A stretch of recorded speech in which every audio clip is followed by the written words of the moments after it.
ilmu zahir, ilmu batin. Nah, ini membuat kesimpulan saya dulu.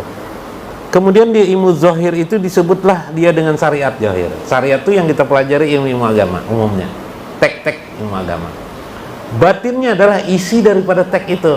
Namanya ilmu ma'rifatullah. Maka atas dua kualitas ini dibagi 4. Dari 2 ini dipecah jadi 4. Ada istilah syariat, tarekat, ma'rifat, dan hakikat. Kalau orang di kampung kita mendengar syariat, tarekat, hakikat, ma'rifat yang terakhir. Kalau saya Abdul Qadir Janani tidak begitu.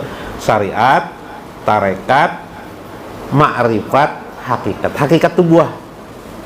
Yang ulun mengisahkan surga, perasaan pian berhadap dengan Allah, itu hakikat tuh. Pian asik dan masuk kepada Allah, pian merasakan, melihat benar kebesaran, keagungan Allah, itu hakikat itu. Itu disebut dengan buah. Ma'rifatullah, ilmu yang dijelaskan oleh Syekh ini ma'rifatullah nih. Tata cara, perilaku dan sebagainya, tata cara itu tarekat, kita melakukan itu tarekat. Ma'rifah itu adalah mengenali Allah Subhanahu wa taala. Itu adalah ma'rifatullah. Tetapi ada ujiannya. Nah, orang-orang syariat, orang-orang yang berpikir zahir saja, mereka dikenakan tuwaswisu fi dairati syariah minal mukhalifat. Mereka selalu hidupnya berhadapan dengan nafsu saja. Hidupnya berhadapan dengan nafsu. Susah kan menghadap dengan nafsu ini? Melihat ada kendaraan baru, gelisah hati. Ya lebih lah. Nah, melihat ada perempuan baru cantik yang pernah baru dilihatnya, sudah ada punya istri, gelisah lagi hatinya, pengen lagi mendekati perempuan. Ini adalah orang-orang yang berada di maqam awam.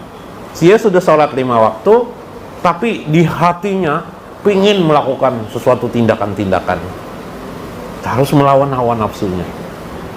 Yalah, datang bulan puasa, dekat lagi ini bulan puasa, sebulan lagi bulan puasa, sakit hati. Datang bulan puasa maka sakit hati.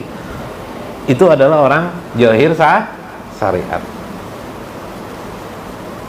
Bila orang sudah mampu melawan itu, hatinya sudah tenang. Apa artinya? Dia melihat ibadah itu sebagai bagian daripada hidupnya, hubungannya dengan Tuhan. Dia tidak lagi merasa itu, maka nafsunya menjadi turun sendiri. Tidak ada lagi dia terpengaruh dengan duniawi ini. Ditawarin orang apa saja tidak mau dia. Apalagi menjual agama lah, nah, tidak mau lagi. Makanya orang beragama jadi guru, jadi guru agama itu was-wasnya besar, karena dia tidak ada yang menggaji.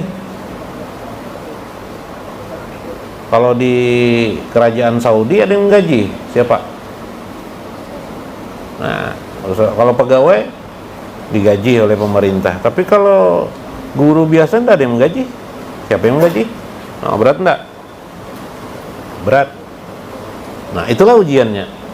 Maka itulah kedudukan di syariah. Adapun orang yang tarekat, sudah bisa dia sholat sunat banyak, berzikir kepada Allah, membaca Al-Quran, tawajuh hatinya kepada Allah, banyak beribadah, masih ada gangguannya, cobaannya, kata saya, yaitu al-muwafiqati tarbisan kada'wain nubuwah wal wilayah. Karena sudah merasa dekat dengan Allah, timbullah perasaannya, kira-kira aku ini wali, bisa belajar. Kira-kira aku ini pina wali, jar. Pina banyak sudah mencium tangan dengan aku aja. Pina banyak ini macam-macam. Perasaan wali. Hati-hati, merasa wali itu termasuk ujian, was-was dari tingkat orang tarekah. Sampailah dairatul ma'rifah. Tingkat yang ketiga adalah ma'rifatullah. Orang yang belajar ma'rifatullah ada juga masalah. Ada masalah. Meskipun dia sudah asik tentang memahami kebesaran keindahan Allah, ada ujiannya. Apa ujiannya bagi dia? Hati-hati. Wa fi dairatil ma'rifah minasyirkil kopi. Terjadilah syirik kopi pada dirinya, yaitu minan nuraniyati kada'watir rububiyah. Mengaku Tuhan. Merasalah. Karena merasa dekat dan melihat Allah, sudah merasa melihat Allah, jat Allah, ujungnya ternyata aku, berarti aku ini Tuhan aja. Salah kesimpulan. Salah menyimpulkan. hati-hati, kata Syekh. Itulah bila mereka berhasil melalui proses-proses itu tadi, maka tumbuhlah dia menjadi manusia yang tumbuh dalam lautan hakikat di sisi Allah Subhanahu wa ta'ala. Maka daerah itu malaikat pun tidak bisa lagi bersama dia, malaikat pun tidak dapat menghitung amal ibadahnya. Nah, kemarin ada 4 tingkatan atau keadaan alam di mana orang ahli hakikat itu berada. Paman lam yasir bihajal alam bihajal ilmi lam yakun aliman fil hakikah walau qara'a alpin minal kitabi. Siapapun yang tidak mencapai ini, meskipun dia alim, sudah membaca berjuta-juta kitab, kata Syekh Abdul Qadir Jalani, dia tidak akan pernah sampai ke tempat ini jika dia tidak mengerti. Nah, ini hati-hatinya. Jadi biar kita belajar ilmu agama itu sehebat-sehebatnya kita. Makanya yang dulu ulun kisahkan, 30 tahun ulun belajar agama, rasa sia-sia. Bukan permata yang didapat. Ya lah, kecuali onggokan dalil demi dalil, alasan demi alasan, hujah demi hujah. Buat apa? Yang kita perlukan dengan Allah ini bukan dalil dan hujah. Yang diperlukan hidupnya apa sih?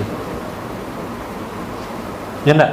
Yang diperlukan kepada Allah itulah dekat dengan Allah. Yang diperlukan kepada Allah itulah ridho Allah pada diri kita. Bisa enggak kita berbuat untuk didapat ridho Allah? Itu yang harus kita pelajari. Ya enggak? Atau bahasa kita di sini, bahasa Syekh, menjadi aulia Allah itu, dan menjadi aulia Allah itu gampang ketimbang jadi orang alim. 30 tahun pian belajar belum tentu pian jadi alim.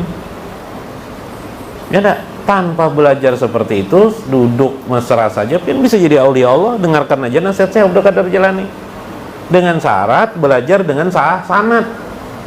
Sanad itu adalah mengikuti kitab-kitab yang mutabarat, kitab-kitab yang mutamat, yang diakui oleh dunia.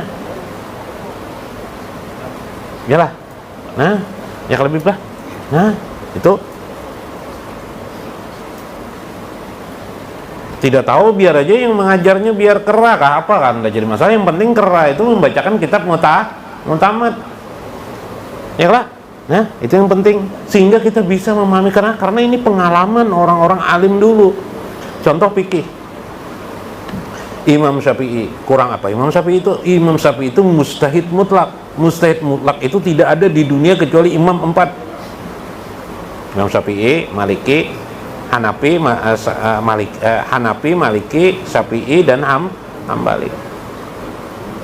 Coba Tuhan menciptakan mereka di dunia ini 4 mazhab saja.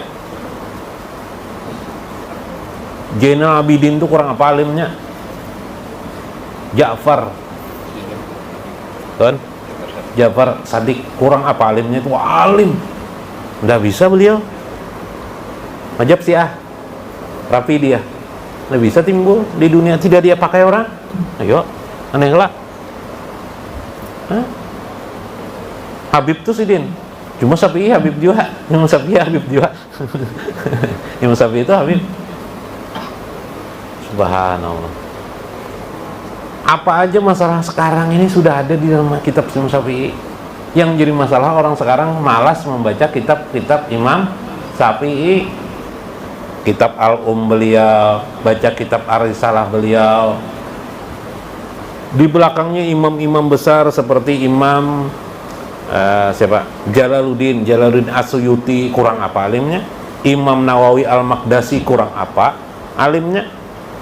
Mengakui kebesaran, kehebatan Imam Syafi'i, bersanad kepada Imam Syafi'i. Mazhab Imam Syafi'i, kitab-kitab Syafi'iyah yang kita baca. Bidang akidah, kitab siapa? Syekh Abu Hasan Al-Asy'ari. Mazhab Ahlussunnah wal Jamaah. Kurang apa Imam Baihaqi itu alimnya? Hafal kitab-kitab ulama itu, hafal beliau. Tetap beliau mengakui, saya bermazhab Imam Syafi'i, berakidah Ahlussunnah wal Jamaah. Ini menunjukkan orang yang tidak sombong. Kita ini kan sombong. mengajukan pikiran kita, rasa pintar, menyelidiki langsung Al-Quran, hadis baca langsung sebagainya. Itu kesalahan kita. Langsung membacakan dengan orang kitab Sahih Bukhari, kita pahami sendiri. Jangan. Lebih baik kita membaca kitab fikih. Kenapa? Kitab fikih itu sudah barang jadi, barang lemari jadi sudah. Kalau kita membaca hadis, itu barang masih barang belum jadi lagi. Ibarat jati itu masih di pohon masih. Ya ada juga yang langsung bisa dipakai. Karena itu kalau membacakan kitab hadis silahkan, tapi hanya berkaitan dengan akhlak saja. Kalau bidang hukum dosa jangan berani-berani langsung kepada hadis, apalagi Al-Quran. Lebih baik baca kitab fikih. Misalnya kitab fikih Fathul Mu'in, misalnya bacakan kitab orang, atau kitab apa misalnya Fathul Qarib misalnya dibacakan ya. Nah, mau tinggi lagi Anatul Talibin, ada aja kitab yang tinggi. Mau tinggi lagi Fathul Wahhab ada lagi. Mau Mukarimnya kan ada. Nah, anak sapi langsung alhum silakan. Banyak kitabnya, anak kurang-kurang. Banyak. Subhanallah, kita ini sudah lengkap. Bidang tasawuf itu siapa yang Ahlus Sunnah wal Jamaah juga, ya kan? Ya, tasawuf mereka adalah Ahlus Sunnah wal Jamaah. Siapa itu? Didudukan kepada Imam Al-Junaid Al-Baghdadi. Nah, gurunya Junaid Al-Baghdadi itu adalah Syekh Hasan Basri. Gurunya Hasan Basri itu adalah sanadnya langsung kepada Ali bin Abi Thalib dan beberapa sahabat selain Ali. Terus nyambung sampai kepada Imam Qushairi, nyambung lagi Imam Ghazali, nyambung lagi Syekh Abdul Qadir Zailani, nyambung lagi Syekh As-Sajili, nyambung lagi sebagai kepada Ibnu Athaillah, terus sampai ke Indonesia Syekh Seman Al-Madani, sampai kepada Syekh Muhammad Al-Kabanjar, Syekh Muhammad Arsad Al-Banjari. Kalau ke Jawa dari Syekh Muhammad Arsad Al-Banjari kepada Syekh Nawawi Al-Bantani. Karena Syekh Nawawi Al-Bantani itu termasuk murid daripada Syekh Datu Kelampayan, yaitu Syekh Muhammad Arsad Al-Banjari. Pakai sanad.